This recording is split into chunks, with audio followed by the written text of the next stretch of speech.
Robert Downey Jr. regresa como Doctor Doom en Avengers Doomsday, pero hay una pregunta cuya respuesta nadie conoce. ¿Por qué tiene el mismo rostro que Tony Stark? ¿Es Doom una variante de Tony?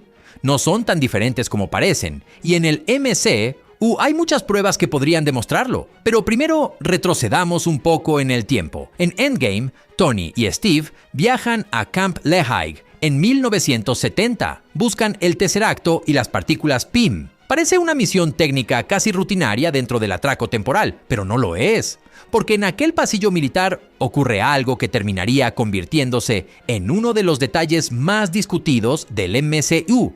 Una escena que sobre el papel no debería significar nada. Howard Stark entrando en un ascensor con un ramo de flores en una mano y una lata de chucrut en la otra. Está nervioso, habla del bebé que viene en camino. Dice que María está embarazada y el rostro de Tony cambia.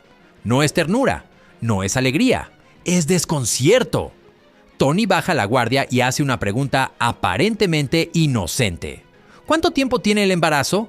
Aquí debemos ser totalmente honestos. La fecha de nacimiento de Tony Stark en el MCU es el 29 de mayo de 1970. La pantalla del viaje temporal muestra una fecha escrita de manera ambigua. Esa fecha permite dos interpretaciones y ambas son legítimas en el formato estadounidense, con el mes primero significa el 7 de abril de 1970. Con esa lectura, María estaría embarazada de unas 7 semanas. Todo encaja. No existe ningún misterio, pero si la leemos como día, mes y año, significa el 4 de julio de 1970. Y ahí aparece el problema. Si Tony nació el 29 de mayo para el 4 de julio, ya debería tener unas 5 semanas de vida. La teoría utiliza algunos indicios que empujan hacia el 4 de julio. El 4 de julio es el cumpleaños de Steve Rogers y el MCU adora ese tipo de guiños. El chucrut es un acompañamiento clásico de los perritos calientes del Día de la Independencia, pero si esa lectura fuera correcta, la pregunta dejaría de ser ¿cuándo nació Tony? La pregunta sería otra, mucho más incómoda. ¿Quién era exactamente el bebé que esperaba? María Stark. Deja que esa duda respire un momento, porque para responderla tenemos que abandonar el cine y entrar en las páginas impresas. La respuesta no está en ninguna película, está en los cómics. Tony Stark es adoptado. No es un rumor nacido en un foro, es canon publicado.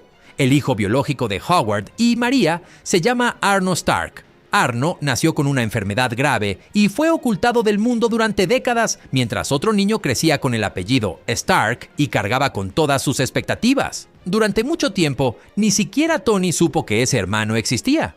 La teoría propone que el MCU podría adaptar esa historia mediante un giro brutal. El bebé que María esperaba en 1970 era Arno. El niño murió o fue mantenido con vida dentro de una instalación secreta. Poco después, los Stark adoptaron a otro bebé, un niño llegado desde Europa del Este, cuyo verdadero nombre, Victor Von Doom. No suena imposible, hasta que recuerdas quién era Howard, un hombre con acceso directo a S.H.I.E.L.D., contactos militares por media Europa y recursos suficientes para borrar un expediente y fabricar otro. Esto podría explicar cómo un niño nacido en Latveria termina creciendo en una mansión de Nueva York sin que nadie haga una sola pregunta. Entonces aparece la palabra. En Iron Man 2, Tony encuentra una grabación antigua de su padre. Howard mira directamente a la cámara y dice que Tony es su mayor creación. No dice hijo, no dice orgullo, no dice logro, dice creación. La lectura alternativa es mucho más inquietante. Esta versión no convierte a Howard y María en villanos conscientes. En la lectura más coherente, saben que el niño es adoptado y lo aman como propio, pero no tienen la menor idea de quién era realmente. Tampoco saben que alguien más movió las piezas para colocarlo entre sus brazos porque alguien las movió. En Loki conocemos a He Who Remains, la variante que ganó la guerra multiversal y podó todas las líneas temporales que no le convenían. Un hombre que decidió qué realidades merecían existir y cuáles debían desaparecer. Ahora piensa como él. ¿Qué enemigo sería el más peligroso para alguien así? No necesariamente el más fuerte, el más completo. Y Doctor Doom reúne inteligencia científica, tecnología, magia, ambición sin límites y dominio del viaje temporal. En los cómics, Doom se mueve entre distintas eras con la misma facilidad con la que otros cruzan una calle.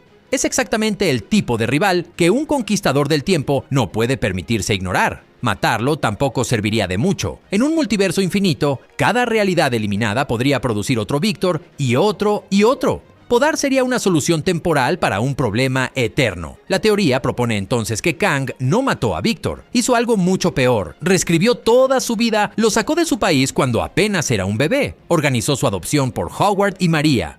Lo alejó de la Latveria, de su cultura, de su madre y de la magia que lo habría convertido en hechicero. Después, dirigió toda aquella inteligencia hacia el metal, los circuitos y las armas. Convirtió al niño destinado a ser Doctor Doom en Iron Man y ahí aparece la ironía más cruel de toda la teoría. Como Tony Stark, Victor defendió una y otra vez la misma línea temporal sagrada que le había robado su vida original. Luchó por ella en Nueva York, luchó por ella en Sokovia, luchó por ella en Titán y al final murió por ella. Chasqueó los dedos para salvar un universo que nunca fue realmente suyo. Para un hombre con el orgullo de Doom, eso no sería una simple derrota, sería una humillación. Un rey convertido en guardián del ladrón que lo desterró. Pero Kang pudo cometer un error, uno gigantesco.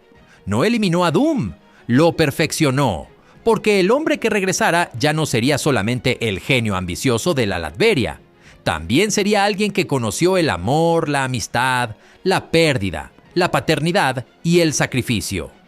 Toda la inteligencia de Victor, junto con toda la experiencia de Tony, y esa combinación es mucho más peligrosa que ambos por separado.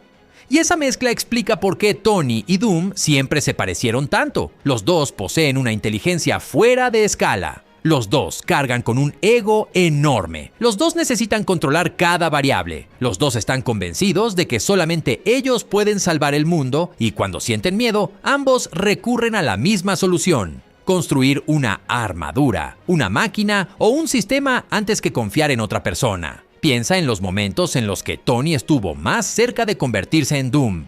Creó a Ultron sin pedir permiso a nadie. Convencido de que su criterio valía más que el de todo el equipo, quiso colocar una armadura alrededor del mundo entero. Defendió los acuerdos de Sokovia porque prefirió el control a la incertidumbre. Después persiguió a Steve y Bucky, cegado por la rabia, dispuesto a matar a un amigo por una grabación. Ese hombre estaba a un solo paso, solo a uno, que lo detuvo. Las personas Pepper le dio un motivo para regresar a casa. Rod le dijo la verdad cuando nadie más se atrevía. Steve desafió su forma de entender el mundo y lo obligó a mirarse por dentro. Peter despertó en él algo parecido a un padre. Morgan lo convirtió en uno de verdad. Y los Avengers le enseñaron muy lentamente a confiar. Ninguno de ellos le dio más poder, le dieron límites y un lugar al que regresar. Quita una sola de esas piezas y el resultado comienza a cambiar. ¡Quítalas todas! Añade una madre perdida, un país humillado y una cicatriz en el rostro. Y ya no estás mirando a un héroe. La conclusión es tan sencilla como demoledora. Victor, rodeado por las personas adecuadas, se convirtió en Tony Stark. Sin esas relaciones, exactamente el mismo hombre se convirtió en Doctor Doom. Que quede muy claro, nada de esto convierte la vida de Tony en una mentira. Su heroísmo no era una máscara ni una personalidad inventada por un plan multiversal. Tony era aquello en lo que Victor consiguió convertirse. Una elección repetida durante toda una vida. Su sacrificio en Endgame no sería el final de un impostor, sería una victoria contra su propio destino. Después están los objetos. Mira la primera máscara que Tony fabrica en aquella cueva. Metal tosco. Soldaduras visibles, huecos oscuros donde deberían estar los ojos. Ahora piensa en la máscara de Doctor Doom. La misma brutalidad artesanal. El mismo rostro de hierro construido por un hombre desesperado que decidió no volver a mostrar el suyo. Mira después la Iron Legion. Ejércitos de máquinas autónomas con la forma de su creador, obedeciendo su voluntad y hablando en su nombre. Es punto por punto la idea de los Doombots, máquinas que permiten a Doom estar en todas partes sin exponerse en ninguna. Y ahora mira el final. En Endgame, Tony resuelve en una sola noche la navegación temporal que Bruce Banner no consiguió estabilizar. Nadie más pudo. Tony, sí. ¿Y cuál es precisamente la especialidad de Doom en los cómics? El viaje en el tiempo. La primera gran creación de Tony en el MCU se parece a la máscara de Doom y su última gran creación pertenece al campo que Doom domina. Pruebas definitivas, no patrones temáticos, pero son demasiados patrones apuntando hacia la misma dirección y todavía queda una escena que cambia la lectura de todo lo anterior. Age of Ultron Wanda entra en la mente de Tony y le muestra un futuro donde todos los Avengers están muertos, mientras él es el único superviviente. Esa visión define cada decisión que toma después. Ultron nace de ahí. Entonces, ¿por qué la de Tony no? Multiverse of Madness añade una idea decisiva. Los sueños son ventanas hacia las vidas de nuestras variantes en otros universos. La teoría propone algo escalofriante. Tony no estaba viendo su propio futuro, estaba contemplando otra vida. Una vida donde los Avengers caían y él permanecía en pie sobre las ruinas. Una vida donde él era Victor Von Doom. Pero cambia por completo el significado de esa escena.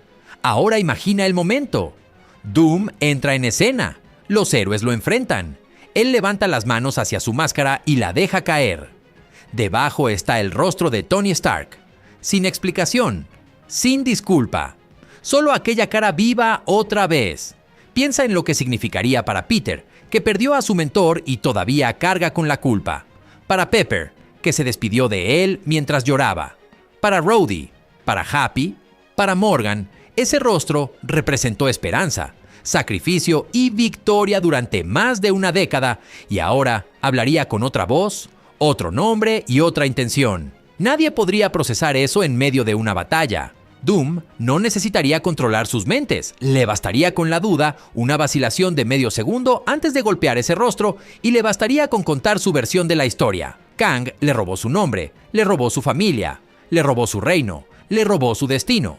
Y después lo obligó a morir, protegiendo la realidad que se lo había quitado todo. Y si tuviera razón, Wanda, Thor, Peter, Strange, Loki o Deadpool no necesitarían un lavado de cerebro para dudar. Les bastaría con su propio dolor y con un argumento sólido. Cada uno perdió algo enorme en esta realidad. Cada uno tiene un motivo personal para preguntarse si este universo merece realmente ser preservado. Esa es la forma más aterradora de corromper a un héroe. No mediante hechizos, mediante razones. Aquí es donde la teoría alcanza una escala gigantesca. Doom no querría simplemente ocupar el trono de Kang. Querría borrar la línea temporal sagrada y construir otra realidad desde cero. Un universo donde los Avengers, los X-Men, los Fantastic Four, Spider-Man, los mutantes y la Latveria siempre existieron juntos sin ausencias, sin recortes, sin décadas enteras arrancadas de la historia. Para Doom, eso no sería destrucción, sería reparación. La teoría no puede demostrarse, pero es con diferencia una de las explicaciones dramáticas más poderosas para que Robert Downey Jr. regrese interpretando a Doctor Doom, porque convierte a los dos personajes en el mismo cerebro sometido a condiciones emocionales opuestas, la misma inteligencia. Dos mundos diferentes, dos resultados morales completamente distintos, y ese es el verdadero corazón de todo esto. Tony Stark nunca fue una identidad falsa. Era el hombre en quien Victor Von Doom podía convertirse cuando encontraba amor, amistad y responsabilidad. Doom sería la forma que esa misma inteligencia adopta cuando crece sin nada de eso. El genio es idéntico, lo que cambia es todo lo demás. Un rostro, dos vidas. Tal vez Tony Stark nunca se convirtió en Doctor Doom. Tal vez Doctor Doom fue obligado a vivir como Tony Stark durante toda una vida y durante esa vida fue un hombre mejor de lo que su destino había escrito para él. ¿Cuál creen que será la conexión entre Doom, Tony Stark? Y hasta aquí la teoría. Ahora quiero saber tu opinión. ¿Crees que Robert Downey Jr. interpretará a un Doctor Doom que realmente está conectado con Tony Stark o todo será una estrategia para sorprendernos? Déjamelo en los comentarios. Y si te gustan este tipo de teorías, curiosidades y análisis del universo Marvel, suscríbete al canal y activa la campana de notificaciones para no perderte ninguno de los próximos videos. Tu apoyo ayuda muchísimo a que pueda seguir creando este contenido. Nos vemos en el siguiente video.